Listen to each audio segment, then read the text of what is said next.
Welcome to மயில் சமையல். Video போட்டு ரொம்ப நாள் ஆச்சுங்க. நேரில் வந்து வீடியோ போட்டு இன்றைக்கி என்ன செய்ய போகிறோம்னா ஆப்பிள் அல்வா.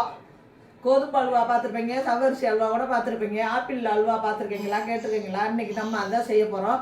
எப்படி செய்கிறோன்னு சொல்லி காமிக்க போகிறேன். வாங்க மயில் சமையலை சப்ஸ்கிரைப் பண்ணுங்கள், லைக் பண்ணுங்கள், ஷேர் பண்ணுங்கப்பா உங்கள் ஃப்ரெண்டுக்கெல்லாம். இப்போ 2 ஆப்பிளையும் போட்டு நல்லா நைஸாக அரைச்சிக்கிடுவோம். பாருங்கள், இவ்வளோ நைஸாக நல்லா அரைச்சிக்கிட்டோம். காய் வச்சுக்கிட்டேன், கொஞ்சோண்டு நெய் ஊற்றிக்கிடுவோம். முந்திரி, கிறிஸ்மஸ் பழம், பாதாம் பருப்பு 3 பருப்பு இது நல்லா வறுத்து எடுத்துக்கலாம்ப்பா. நல்லா வறுவட்டுருச்சு, இதை எடுத்துடலாம்ப்பா. முந்திரி திராட்சை வறுத்து எடுத்துக்கிட்டாச்சு. இப்போ இந்த நெய்யிலே இந்த அரைச்சி வச்ச ஆப்பிள் அப்படியே ஊற்றிடலாம். தண்ணியெல்லாம் ஊற்றலை, அப்படியே தான் அரைச்சிருக்கேன். இப்போ சிம்மில் வச்சுக்கிட்டே கிண்டிக்கிடுவோம். அந்த நெய்யிலே நான் இதில் 1 கப்பு நெய் எடுத்துக்கிட்டேன். 1/2 கப்பு ஊற்றி நான் இப்போ பருப்பெல்லாம் வறுத்துக்கிட்டு அதில் தான் மிச்சங்கின்றோம். இப்போ இந்த 1/2 கப்பையும் ஊற்றிக்கிடுவோம். கொஞ்சம் கொஞ்சமாக பாதி கட்டியாச்சு. இன்னும் கொஞ்சம் நெய் ஊற்றிக்கிடுவோம்.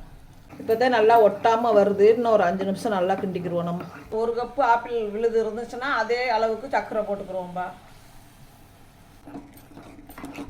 சர்க்கரை போட்டோன்னே நம்மளுக்கு இந்த கலரில் வந்துருச்சு. நெய் பத்தலை, 1 ஸ்பூன் போட்டுக்கிட்டேன். இப்போ சட்டியில் ஒட்டாமல் வருது. நீ இறக்கிடுவோம் ஒரு 5 நிமிஷத்தில். வாசனை தொலைச்சி எடுக்குது நெய். முந்திரி திராட்சை 1 கப்பு வச்சுருக்கேன். இப்போ அதை போட்டுக்குருவோம்.